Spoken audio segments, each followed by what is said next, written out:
The Albanese government today just made the petrol crisis worse. That's because Deputy Prime Minister Richard Marles today added to the panic by refusing to guarantee we won't soon need petrol rationing. Can you guarantee we won't run out of fuel?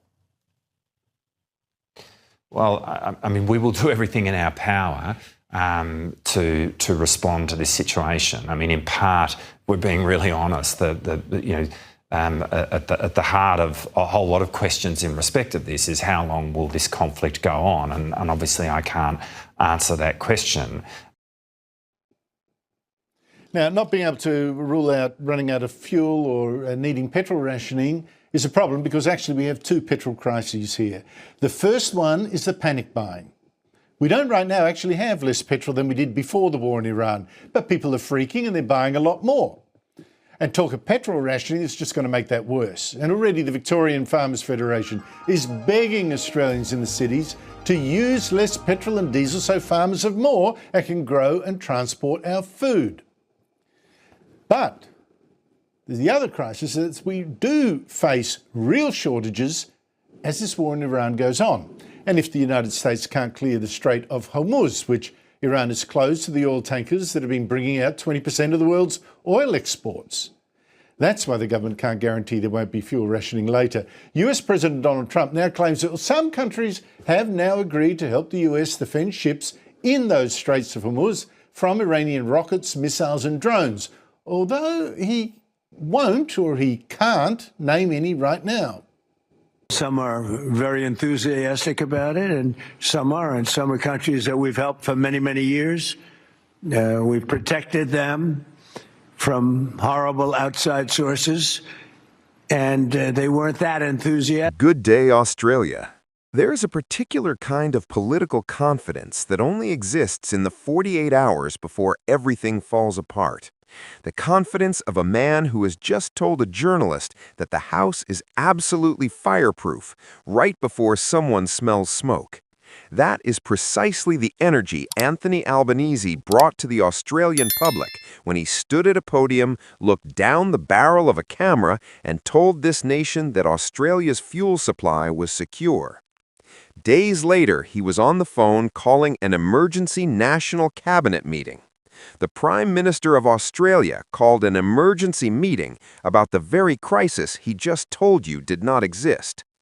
Welcome to the Australian Mind. If you are new here, hit subscribe and tap that notification bell right now, because this channel exists precisely for moments like this one.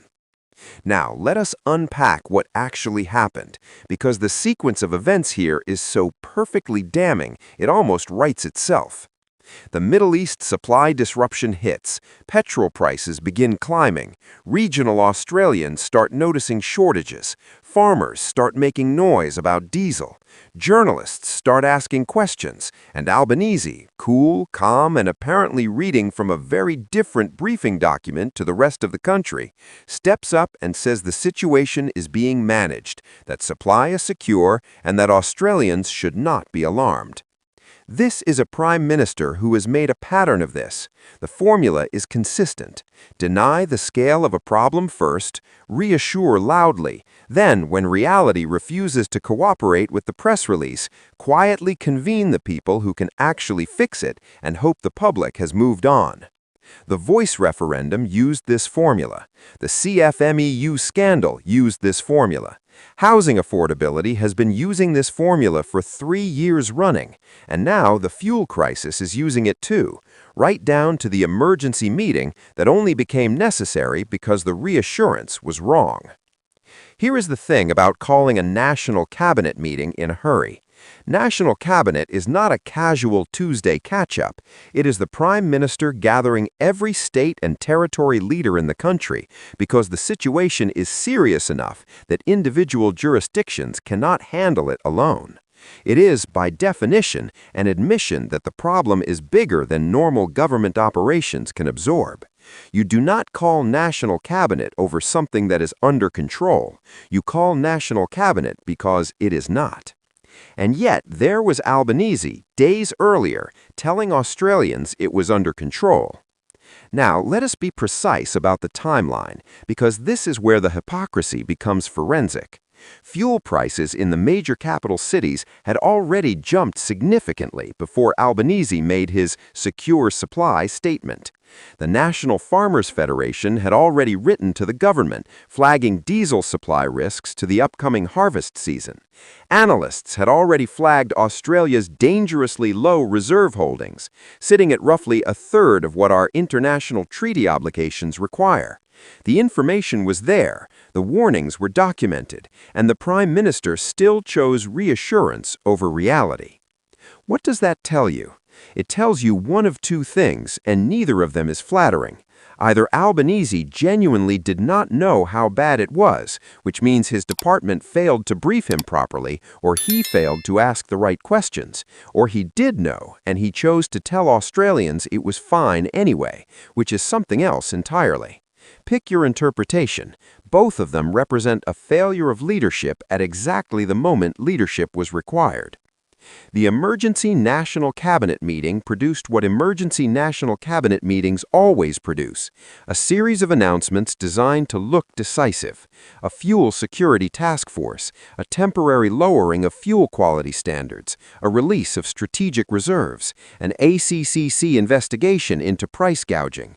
All sensible measures, all measures that raise an obvious question. If these actions were available last week, why were they not taken before the Prime Minister told us everything was fine? And here's the kicker. Even after the emergency meeting, even after the task force announcement, even after the reserve release and the quality standard waiver, petrol prices in regional Australia remain near record highs because you cannot fix a structural problem, decades of underinvestment in sovereign fuel security, with a week of emergency announcements and a strongly worded letter to the ACCC.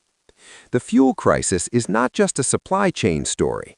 It's not just a Middle East geopolitics story. It's a story about a government that was warned, that chose politics over preparation, and whose Prime Minister looked Australians in the eye and told them not to worry, right up until he couldn't anymore. Secure supply, emergency national cabinet. Make it make sense, Prime Minister. Thanks so much for watching. It genuinely means the world.